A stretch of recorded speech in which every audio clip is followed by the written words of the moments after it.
خوت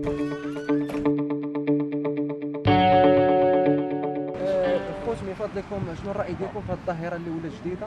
الظاهره اخويا راه حيت ما كاين ما يدار في هذه البلاد، راه بالسيف بنادم غيمشي لبلاد اخرى بنادم ضروري اللهم البحر. اخويا بنادم ولا فهمتيني؟ تيتعاطى الهجره بزاف، فهمتيني؟ عاديه. حيت المغرب ما بقى فيه والو، ولا بنادم تيمشي لبلادات الناس باش يعيش بخير، تيطمئن المستقبل ديالو. اما هاد البلاد هذه باقي ما كاين عندك لا مستقبل لا والو. والو. حنا مشينا كنا نموتوا ثلاثه الحركات. ثلاثه الحركات، وحده من العرايش، وحده من الرباط، وحده من طنجه، ضربتها من بن يونس، وحده ضربتها من الرقاده، وحده ضربتها من الرباط مارينا.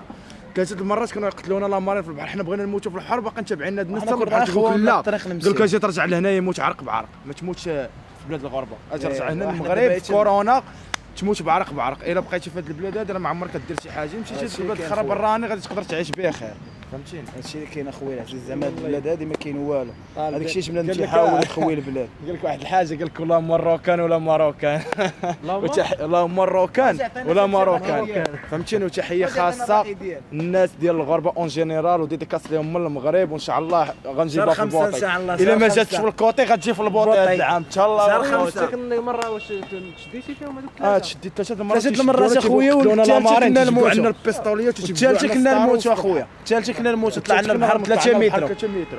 وبنادم كون كان دابا موفرين هنايا في المغرب، موفرين المصانع، موفرين بزاف د الحوايج. حنا مريحين هنايا، حنا تندوروا ما كاينش خدمه، لابسين وكاين ما كاينش في بلادي، ولكن هذه البلاد هذه ما بقى فيها والو. قبل ما تخرجوا ما تنساوش تابوناو في لاشين يوتيوب، وبارطاجيو الفيديو وديروا جيم، وتابعوا الدار على مواقع التواصل الاجتماعي.